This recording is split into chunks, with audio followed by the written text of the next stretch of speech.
Hey everyone, I'm working to hit 1,000 subscribers and I need your help to get there. If you enjoy this content, please hit that subscribe button right now. It's honestly ridiculous at this point. Not only do we have multiple huge brand new updates from multiple insiders surrounding the Blue Jays' pursuit of Kyle Tucker, but new reports that have dropped as this situation continues to get crazier by the hour. Folks, it is genuinely out of hand.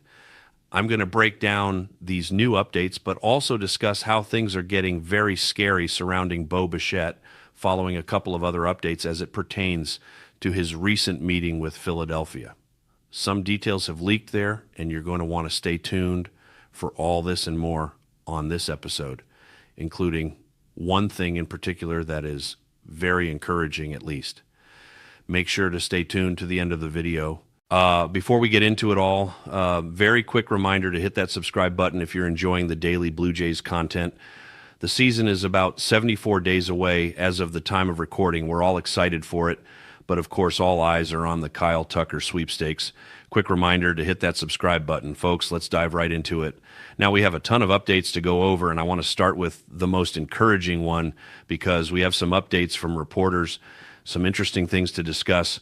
But I want to start with this, and we'll start with the positive. Jared Carabis, an insider, a guy who does YouTube stuff, some social media stuff, very popular, especially in the Boston Red Sox space. He has come out and said, I feel like the market is the Jays. I'm just waiting for that announcement of a 9-year deal for Kyle Tucker in Toronto. Now, I want to start with this because there are multiple other reports that are a bit less encouraging here, but I want to start with this because it is pretty encouraging for guys to come out and be saying these things.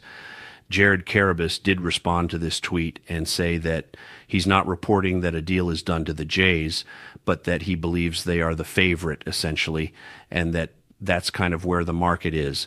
That's what Jared Carabis said. At the same time, you also have Mets insider Pat Ragazzo saying the Blue Jays make the most sense for Kyle Tucker. But on the other hand, Tucker has been injured over the last several years, which means he could go with a short-term deal and an opt-out. So at this point, it's out of hand because reports go from saying the Jays are favorites to land Kyle Tucker to, of course, the Mets are super involved. Maybe the Jays don't make a lot of sense. So many different reports are flying that at this point it is just a little bit ludicrous. And so ludicrous that you can even see here from Ken Rosenthal. He tweeted this yesterday, and this had people fired up. Didn't mention in the stream yesterday on Foul Territory the Blue Jays as one of the big market teams looking for a bat. Obviously, they still could sign one of the top remaining free agents, but after getting Okamoto, I just don't view them as being as needy as the other 5 teams I listed. And this had fans livid because guess what? Legitimately 5 days ago now, as of the time of uploading, Ken Rosenthal came out and said the Jays are favorites at this point, and he has Kyle Tucker going to the Toronto Blue Jays. So all this to say, we are approaching a point now where a decision is going to be made, but the amount of reporting both ways is a little bit crazy, and even reporters contradicting themselves. It is a little bit out of hand.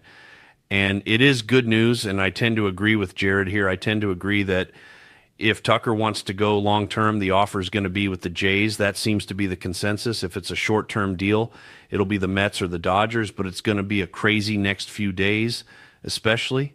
The situation has just gotten pretty ridiculous, especially with the way that this free agency has gone, and it's now dragging out into mid-January, almost February. So let me know down below what your thoughts are. Would you sign Kyle Tucker to a 9-year deal? I want you guys to let me know down below right now. Comment yes if you would and no if you wouldn't. I'll be responding and reading every comment I see and kind of have a discussion down below. It is a little bit wild. But speaking of wild, let's dive into the scarier aspect of the day, of the morning, and that is that Ken Rosenthal reported yesterday that Bo Bichette met with the Phillies yesterday, and if I had to guess right now, I would say they're the favorite. Once again, we're bringing back the favorite narrative.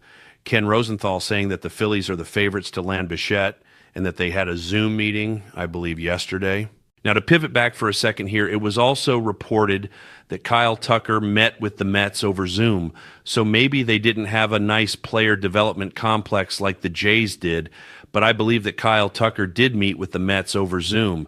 The Jays, of course, got that meeting in person. But for the Phillies here, they are favorites to land Bo Bichette. And that has really started to pick up steam to the point where I'm starting to believe myself that he isn't going to be coming back to Toronto. All the smoke has been taken off the fire, I guess if you want to use analogies here, from the Blue Jays' point of view, and has all gone to the Phillies and even the Red Sox to a degree. I think once they signed Okamoto, maybe they knew, and maybe Bichette's camp let the Jays know that, hey, we're probably not going to be returning just because of the price. Most tellingly, Jack Curry, very notable Yankees insider, came out and said the Phillies are the favorite to sign Bichette. And this is the most telling one here. It's not just from Ken Rosenthal, who can get things right, can get things wrong.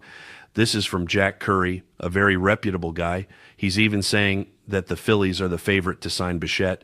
And of course, the Yankees had some potential to get in there as well, though the Yankees seem like a bit of a disaster class right now, which we'll dive into later in this video. It is getting scary because I genuinely believe now that if the Jays aren't willing to give Bichette the money that he's desiring, maybe the Phillies will be able to here. And of course, they have the JT Realmuto situation. They have a lot of things in their own right to figure out. I don't hate it, at least if they get Kyle Tucker, the Jays. It is right, and I've been on record saying it. The nightmare scenario is the Jays don't get Tucker and Bo goes to the AL East. A great scenario is the Jays get Tucker and Bichette goes to the NL. An okay scenario is where the Jays don't get Tucker and Bo doesn't go to the AL East and ultimately goes to the NL, which is a decent scenario because at that point, you're at least not having one of your star players go to a rival. But we already saw Alex Bregman get out of the AL, so that's good. But I think we're in a mid scenario here. If they don't get Kyle Tucker, let's say Kyle Tucker goes to the New York Mets and then Bo Bichette goes to the Philadelphia Phillies, it's not the best thing in the world, especially with some of the water that Ken Rosenthal has been throwing on the Jays here. Now, on the flip side of things, I did want to bring up this tweet that just kind of gives some perspective here. It says, it's really cool that we're talking about whether they will sign the number one player on the free agent market because they're already over the top of the luxury tax threshold. What a change from even 4 years ago. And this is quote tweeting an initial tweet basically saying, do we know for sure that they're willing to dish out a third $200 million plus contract? Because no matter who they get, whether it's Bichette or Kyle Tucker, they're both going to be $200 million, and that's maybe where they're trying to be a little bit hesitant. Because you look at the lineup with Kyle Tucker, if they get him, I mean, the best lineup I've ever seen in my lifetime, the best lineup in baseball outside of the Dodgers probably, and you can maybe even argue if everything goes right, it's better than the Dodgers lineup. Springer, Tucker, Vlad, Barger, Santander, Kirk, Varsho, Kazuma, Okamoto, Ernie Clement, and Andres Gimenez, just dominant from top to bottom. And you can really start to see why it would make a ton of sense to get Kyle Tucker.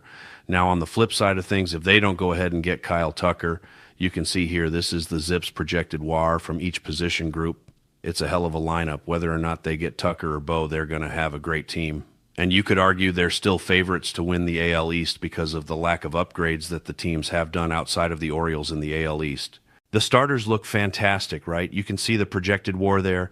You have Francis at 2.1. Of course, you added, based on this, a total of 4.8 wins above replacement with Cease and Cody Poteet. Varsho in center. Of course, you have Barger, Santander, and Lucas in left field. I kind of like the way that works out as well. If you don't get Tucker, you have Lucas and Santander that can kind of platoon. And then, of course, you have Barger and Springer in right field. Again, not platoon necessarily, but depending on what happens there with Okamoto and Barger splitting some time at third, with Okamoto, of course, taking it all. It's a fantastic lineup. Now, the one weak point here is the relievers. You need to get some more out of that bullpen. 3.9 WAR isn't bad, but it's not great. You want to get one more bullpen arm. But the moral of the story is there's a lot of room to upgrade here, but you could do a lot worse than this lineup. And I don't want to become complacent here, but at the same time, if the reality becomes that they're not going to get either of the two superstars, let's not be fully disappointed because they have a crazy team. They've had a crazy good offseason, right? No matter what happens, a B plus, maybe an A minus. I mean, it'd be an A plus in every other offseason, but you have to continue to push through. It's going to be exciting to see what happens because keep in mind, you could be the Yankees where reports are starting to fly that they're interested in both Tucker and Bichette, but they're also not actually players in either. The Yankees are said to be more on the periphery of talks regarding Tucker, with the Dodgers, Jays, and Mets seeming more likely for MLB's number one free agent. So tons of reports are dropping. Everything is flying here. At the end of the day, the team is great. The situation has gotten crazy. Let's just figure it out. Kyle Tucker, pick a team already.